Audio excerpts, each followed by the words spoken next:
नमस्ते सभी को। ये आज का जो ये ऑडियो है, ये ऑडियो का विषय ये है कि घर में मेहमान का आने से क्या फ़ायदा होता है और ना आने से क्या नुकसान होता है। क्योंकि अभी जो ट्रेंड चल रहा है, इस ट्रेंड के मुताबिक मतलब लोगों का अधिकतर आदत ये बन चुका है कि हर कोई अलग रहे, मतलब न्यूक्लियर टाइप का रहे, सिंगल सिंगल सा रहे। माने सिंगल मीन्स मतलब 4 लोग मिलकर के एक घर खत्म, मतलब और आगे पीछे कोई नहीं। ये मेल भी हो फीमेल भी हो, दोनों केसेस में है। ठीक है, मेल के केसेस में थोड़ा बहुत फ़र्क पड़ता है, मतलब इसमें इस सोच में। लेकिन फीमेल के सोच में मैरिज के बाद ये चीज़ वो इम्प्लीमेंट करना चाहती है कि हम फैमिली से मतलब इस तरीके से अलग रहे जहाँ गेस्ट का रेगुलर आना नहीं ना बने। एक मतलब कभी ओकेजनली आए गेस्ट, मतलब कौन सा गेस्ट मैं बोल रहा हूँ, जो अपना ही संबंधित है, जो अपना ही रिलेटिव में है। ठीक है ना, मतलब जब वो शादी नहीं कर रहे थे तो उस दौरान उनका गेस्ट मतलब उसका रिलेटिव्स वो घर पे आना जाना जैसे चल रहा था, या तो संयुक्त परिवार में रह रहा था या तो अगर अलग से रह रहा था तो वहाँ पे आना जाना चल रहा था। लेकिन शादी के बाद वो चीज़ क्या होता है, धीरे धीरे कम हो जाता है, मतलब वहाँ पे कट जाता है, कनेक्शन कट जाता है अपने संबंधियों से, अपने परिवार के रिश्तों से। ठीक है ना, तो जो कि ये जो स्वभाव है ये पहले के ज़माने में हुआ नहीं करते थे, क्योंकि पहले के ज़माने में अधिकतर जो घर रहा करता था वो संयुक्त परिवार वाला रहा करता था, जॉइंट फैमिली रहा करता था। ठीक है और अगर अपने परिवार के सदस्य अगर कहीं दूर भी रह रहा हो तो एक उन लोगों का घर का मतलब आना जाना चलता रहता था। लेकिन ये सारा चीज़ अभी के ज़माने में अभी सब कुछ उलट गया, सब कोई अलग अलग से रहने लग गए और चाहते हैं कि कोई ना आए घर पे उतना उतना रेगुलरली बेसिस पे। तो मैं ये बात कर देता हूँ, मैं बाकायदा जिनके कुंडली में ऐसे योग होते हैं ना, तो मैं उनको लिख देता हूँ उनसे सील साइन मार के। ठीक है, और इससे अगर ज़्यादा हो जाए तो मैं वहाँ पे वो भी कर सकता हूँ कि आप दलील पेपर लेके आओ, मैं वहाँ पे लिख दूँगा। बात ये है कि यहाँ पे उस हालात में घर में कभी भी चहल पहल नहीं बनेगा, घर में कभी भी खुशी का माहौल नहीं बनेगा। जब तक आपके घर में कोई गेस्ट मतलब आपके परिवार के सदस्यों का आना जाना नहीं बनेगा, तब तक आपके घर में कोई भी चहल पहल या खुशी का माहौल नहीं बनेगा। ठीक है ना, वहाँ पे घर पे क्या रहेगा, एक अकेलापन सा धीरे धीरे होता रहेगा। और जो 4 सदस्य का जो आप परिवार मान रहे हैं वो 4 में घट करके 1 में आ जाएगा। ठीक है, तो मैं यहाँ पे कुछ योग जो होते हैं, इस योगों को मैं यहाँ पे बोलूँगा नहीं, क्यों, वो सारा बात टेक्निकली बात है, वो सब कुछ मैं यहाँ पे रिवील नहीं करूँगा। आप प्रैक्टिकल में इतना जान के रखिए, अगर आप में ये स्वभाव है तो आप मान के चलिए कि आपको एक तरफा कहाँ कहाँ सपोर्ट नहीं मिलेगा, मैं वहाँ पे वो चीज़ बोल देता हूँ। पहले दफ़ा में मेडिकल सपोर्ट नहीं मिलेगा। ठीक है ना, मेडिकल सपोर्ट कैसे नहीं मिलेगा, मान के चलिए आपको कुछ बीमारी हुआ है और आप कहीं ट्रीटमेंट कराने गए हैं, आपको डॉक्टर ही गलत मिल जाएगा। आपका मान के चलिए डॉक्टर मिला ठीक से, लेकिन अभी दवाई को लेकर के हेरफेर, जहाँ मान के चलिए आपको दवाई मतलब कम पैसों में और कम दवाई में बॉडी में काम हो रहा था, अब ज़्यादा दवाई में भी काम करना भी हो तो उसमें भी मुश्किल हो जाएगा। ठीक है, एक नंबर दूसरा ये पॉइंट हो गया। तीसरा क्या हो जाएगा, अगर डॉक्टर भी मिल गया, दवाई भी सब कुछ हो गया, बीमारी का डायग्नोज गलत वजह से हो जाएगा, मतलब रॉन्ग ट्रीटमेंट जैसा हालत बनाएगा। ठीक है,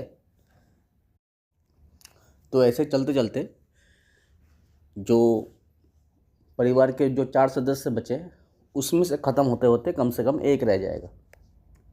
ठीक है ना, अब यहाँ पे जब 1 रह जाएगा सदस्य, अब इस पर्सन का कमर टूटेगा, तब इसके मुंह से निकलेगा कि अभी घर पे लोगों का हेल्प चाहिए, रिश्तेदारों का हेल्प चाहिए। जो इतना वक्त उन्होंने नष्ट कर दिया इस एटीट्यूड के कारण, अब उसका पनिशमेंट इस तरीके से झेलने के बाद अब उसमें ये सोच डेवलप हुआ कि अभी उनको मतलब परिवार का सपोर्ट चाहिए, मीन्स फैमिली मेम्बर का, रिश्तेदारों का सपोर्ट चाहिए। तब तक तो समय निकल चुका होता है ना। तो ये है हालात। तो इसमें मैं इस हालात में मैं आपको ये हिदायत देता हूँ, अगर आपका वाइफ अगर आपको प्रोत्साहन दे कि आप इस तरीके से रहने लगो, मतलब रहो, तो आप उनको रोकने की कोशिश कीजिए। मतलब मान के चलिए आप पहले जॉइंट फैमिली में रह रहे थे, लेकिन शादी के बाद आपके वाइफ के ज़रिए ये बोला गया कि अकेले हम लोग रहेंगे, तो अगर वो इस तरीके का बात का प्रचार कर रहा है घर पे, तो आपका हक बनता है कि आप उसको रोकना नहीं, क्योंकि ये एक बड़ा तूफान का पहला आगाज़ है। ठीक है, तो यहाँ पे ये बात है। यहाँ पे दो तरफा और एक हिस्सा यहाँ पे डिवाइड हो जाता है। एक तो सूझबूझ होने के बावजूद भी वो ये स्टेप लेते हैं कुछ स्वार्थ के खातिर, ठीक है। और एक हो जाता है पैसों का हिसाब किताब देखते हुए अलग रहने लग, इस तरीके से रहने लग जाते हैं, ठीक है। तो मतलब एक शिक्षित होकर हमने स्वार्थ को अप्लाई करने के लिए उस कर्म को चुनना, और एक है हालात के मुताबिक उस कर्म को चुनना। तो दोनों इस तरीके से बात है, ठीक है ना। क्यों यहाँ पे देखिए, जो शिक्षित है उसमें वो ज्ञान था, लेकिन वो स्वार्थ के लिए वो अलग हो गए, और जो अशिक्षित रहा तो उसके लिए तो कोई बोल के फ़ायदा नहीं है। यहाँ पे शिक्षा और अशिक्षा का फ़र्क क्या पता है? यहाँ पे फ़र्क है कि जो किताबी नॉलेज से बाहर हटके वाला जो नॉलेज है ना, वो नॉलेज को ना लेना, गड़बड़ी ये है, ठीक है। तो यहाँ पे रेमेडी कुछ नहीं है, रेमेडी यही है, क्योंकि यहाँ पे आपको ये सॉल्यूशन नहीं मिलेगा, मतलब 4-5 अंगूठी लाल पीला हरा नीला, ठीक है ना, बड़ा बड़ा पूजा हवन करके ये सॉल्यूशन नहीं होगा। जब आपको दिक्कत जो आएगा बाद में, क्यों? आपने जो कर्म आपको नहीं करना था, आपने उसी रास्ते को चुन लिया, अब इसका पनिशमेंट तो उसको झेलना ही है। तो इसमें सॉल्यूशन यही है कि आप लोग अपने परिवार को, अगर आपका परिवार बड़ा है तो उसको तोड़ करके अलग अलग करने की कोशिश ना कीजिए, ठीक है ना, किसी भी मुद्दे में हो। देखिए, बर्तन अगर एक ही लाइन में 5 रखे जाएं तो आपस में जुड़ेंगे तो आवाज़ तो होंगे ना। भले बेशक कुछ समय के लिए आप दूर रख रहे हैं, लेकिन फिर कुछ देर के बाद तो वो आपस में मिलेगा ही, ठीक है। तो यूँ नहीं कि अगर बर्तन अगर 3 रहने के बाद अगर आवाज़ कर रहा है, उसमें से हम 2 को निकाल के फेंक दें, ये तो बात नहीं हो सकता ना। तो जब आप एक उठाएंगे फिर 2 का ज़रूरी पड़ जाएगा, फिर वहाँ पे जो फेंके गए बर्तन है उसको फिर उठा के लाना होगा,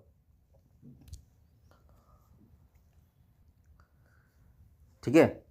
तो जब आप जॉइंट में रहने चालू कर देंगे तो इसमें आपको बहुत हद तक मदद और घर में चहल पहल का माहौल बनना चालू हो जाएगा। तो कुछ केस ऐसे होते हैं, आप बोलते हैं कि खर्चा ज़्यादा है ना, तो कुछ के योग कुंडली में ऐसे योग होते हैं, जब तक वो पर्सन खर्चा नहीं करेगा तब तक उसको फाइनेंशियल लॉस झेलना होगा,